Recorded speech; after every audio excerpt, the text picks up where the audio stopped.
여러분 안녕하십니까? 8월 26일 JCN 모닝뉴스입니다. 울산시의 개방형직위인 서울본부장 자리에 김석겸 전 남구 부구청장이 임용됐습니다. 김두겸 울산시장이 협치를 위한 인사를 선택했다는 평가가 있는 반면 여당 내에서는 납득하기 어렵다는 목소리도 많습니다. 김영환 기자가 보도합니다. 김석겸 전 남구 부구청장이 서울본부장으로 발탁됐습니다. 김 전 부구청장은 퇴직 후 더불어민주당 소속으로 남구청장 재선거에 출마한 이력이 있습니다. 김 전 부구청장의 임용에 대해 울산시는 협치 차원의 탕평책이라는 입장입니다. 이상원 국회의원이 앞서 김두겸 시장과의 독대 자리에서 서울본부장 자리를 야당에 배려해달라고 요청한 바 있습니다. 김 전 부구청장은 중앙부처를 상대로 예산 편성 실무를 많이 본 경력이 있습니다. 김기현 송초로 전 시장과 함께 기재부와 산업부 등 중앙부처를 상대로 예산 확보 활동을 벌인 경험도 있습니다. 이와 관련해 김두겸 시장이 진영을 가리지 않고 전문성을 감안한 인사에 나서고 있다는 평가도 나오고 있습니다. 송초로 전 시장이 민생노동특보로 임용한 민주노총 출신의 김광식 전 현대차 노조위원장을 민선 8기 노동특보로 중용했습니다. 또 민선 7기에 임명된 한삼건 울산도시공사 사장이 낸 사직서를 한 달이 넘도록 수리하지 않고 있습니다. 하지만 국민의힘 내에서는 납득하기 어려운 인사라며 일부 불만의 목소리가 터져나오는 것으로 알려졌습니다. 원활한 국비 확보와 지역 현안 관련 대외 협력을 위해 당직자 또는 보좌관 등을 임용하는 타 지역과 큰 차이를 보이고 있다며 우려하고 있는 것으로 전해졌습니다. JCN 뉴스 김용환입니다. 중소기업 두 곳 중에 한 곳은 추석 자금 사정이 어려운 것으로 나타났습니다.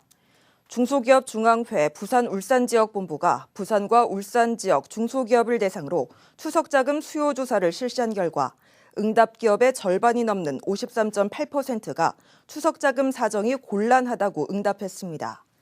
자금 사정이 곤란한 가장 큰 원인으로는 원부자재 가격 상승을 꼽았으며 높은 대출금리 등으로 금융기관을 통한 자금 조달이 곤란하다는 응답도 10곳 중에 4곳에 달했습니다. 학생과 학부모 교직원 10명 중에 8명이 울산학생교육원 제주본원 설립에 대해 긍정적으로 생각하고 있는 것으로 나타났습니다. 울산시 교육청이 지난 18일부터 24일까지 온라인으로 진행한 설문조사 결과 숙박시설을 설립해 제공할 경우 현장 체험학습에 도움이 되는지를 묻는 질문에 82.7%인 3,966명이 긍정적인 의견을 냈다고 밝혔습니다.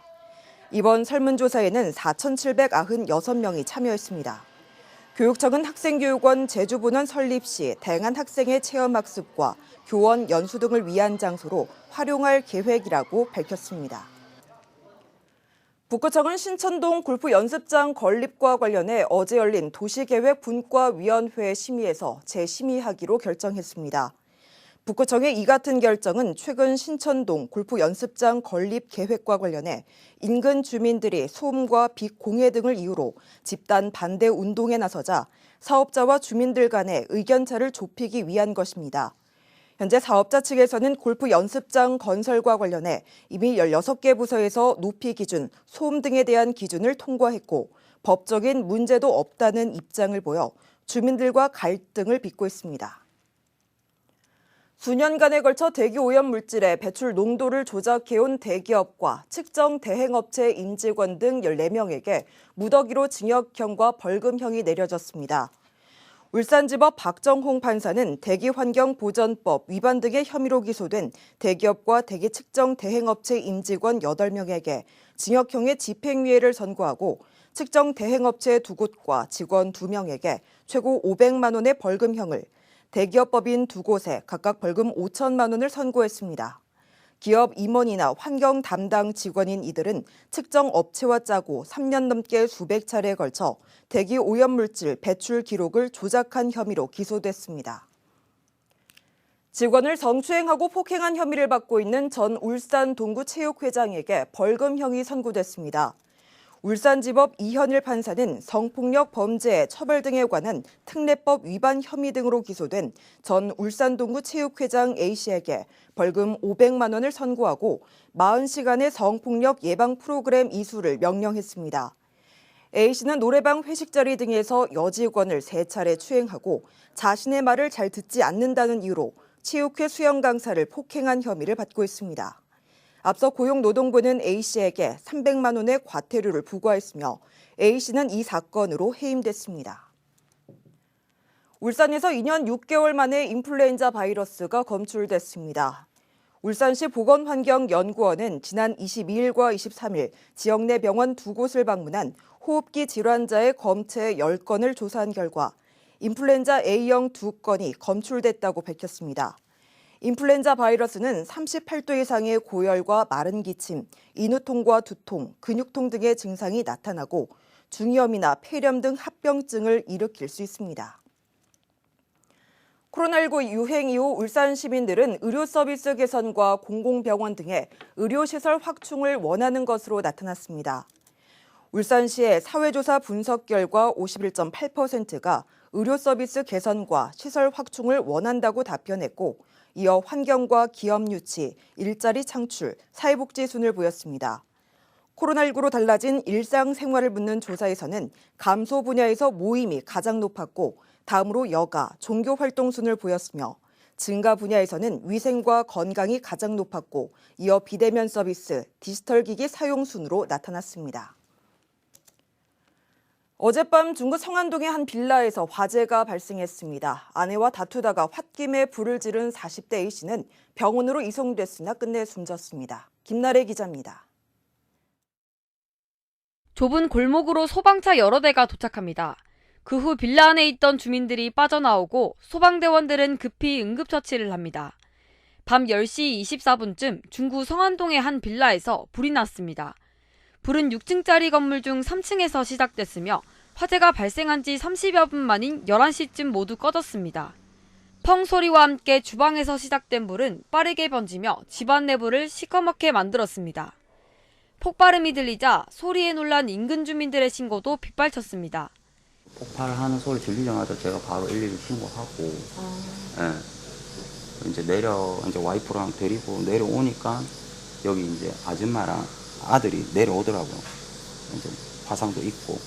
소방당국은 진화장비 17대와 56명의 인력을 동원해 진화 작업을 벌였습니다. 하지만 이 불로 40대 A씨가 숨지고 A씨의 아내와 아들, 그리고 다른 층 주민 2명 등 4명이 경상을 입고 병원으로 이송됐습니다. 사고 당시 아내와 다투던 A씨가 집안에 인화물질을 뿌린 뒤 불을 지른 것으로 추정되고 있습니다. 경찰과 소방당국은 구체적인 화재 경위를 조사할 예정입니다. JCN 뉴스 김나래입니다. 국민의힘 박성민 국회의원은 젊은 공무원의 조기 퇴직이 심각하다며 공직사회에 근본적인 변화가 필요하다고 밝혔습니다. 박 의원은 한국행정연구원이 공직 생활 실태를 조사한 결과 재직기간 5년 이하 공무원 40.6%가 이직 의향이 있다고 답했으며 51.4%는 낮은 보수를 이직 이유로 꼽았습니다. 박 의원은 낮은 봉급과 공무원 인식 하락, 낮은 장래성 등으로 인해 내부에서 공직사회에 대한 부정적인 인식이 만연해 있다며 청년 세대들이 공직에서 성과를 낼 수 있도록 변화를 고민해야 한다고 말했습니다. 울산 지역 가계대출 감소세가 이어지고 있습니다. 한국은행 울산본부에 따르면 6월 기준 울산의 가계대출 잔액은 전달보다 274억 원이 줄어든 22조 4,191억 원으로 6개월 연속 감소세를 보였습니다. 이로 인해 울산의 총 여신 중 가계대출이 차지하는 비중도 44.4%로 최근 10년간 가장 낮았습니다. 한국은행은 가계대출이 줄어든 원인으로 대출금리 상승과 금융당국의 대출 규제, 주택거래 둔화 등의 영향으로 분석했습니다. 울산의 석유 제품과 자동차 수출이 역대 최고 실적을 경신하며 수출 호조세를 이어갔습니다. 한국무역협회 울산지역본부에 따르면 지난달 울산 수출은 전년 동월 대비 27.1% 증가한 85억 5,900만 달러를 기록했습니다. 특히 석유 제품 수출은 17개월 연속 증가하며 역대 최고 실적을 보였으며 자동차 수출도 친환경차 수출 호조로 역대 1위 실적을 달성했습니다. 다만 한국무역협회는 향후 수출 흐름은 원자재 수입 비용 증가와 환율 급등 등으로 불투명한 상황이라고 말했습니다. 울산시와 BNK 경남은행은 어제 시청 마당에서 소상공인 희망 나눔 계획 업무 협약을 맺었습니다. 이날 협약을 통해 울산시와 경남은행은 자금난을 겪는 소상공인들을 위해 효율적인 자금 지원에 협력하기로 했습니다. 경남은행은 50억 원을 공급할 계획이며 연소득 3,500만 원 이하의 소상공인은 신용 등급과 무관하게 1,000만 원을 융자받을 수 있습니다. 울산시가 추석을 앞두고 지역 소상공인들의 매출 증대와 소비 진작을 위해 울산몰과 울산페달 할인 행사를 추진합니다.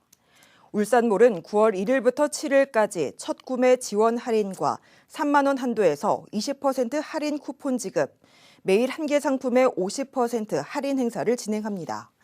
울산페달도 9월 중 첫 구매 지원 할인과 1일 1회 3,000원 할인 쿠폰 제공, 구매 후기 인증 시에 추첨을 통해 5만 원 상당의 울산페이 상품권을 지급하는 이벤트를 진행합니다. 1인 가구가 늘면서 1인 가구에 대한 에너지 소비와 탄소 배출 관리가 필요하다는 제언이 나왔습니다. 울산연구원 김형우 박사는 1인 가구도 다인 가구처럼 TV와 냉장고, 세탁기 등의 생활 가전기기를 사용하기 때문에 1인 가구가 증가할수록 에너지 소비량과 그에 따른 탄소 배출량이 증가한다고 밝혔습니다. 김 박사는 1인 가구의 생활 환경에 맞춘 에너지 절감 대책이 필요하다며 대기전력 차단 장치 보급 의무화와 소형 고효율 제품의 보급 확대 등을 검토해야 한다고 강조했습니다. 학교 내 언어폭력이 증가한 것으로 나타나면서 울산시 교육청이 언어 문화 개선 운동에 나서기로 했습니다. 울산시 교육청은 울산 지역 학교폭력 실태조사 결과 언어폭력이 2020년 24.9%에서 지난해 45%로 10.1%포인트 증가했다고 밝혔습니다.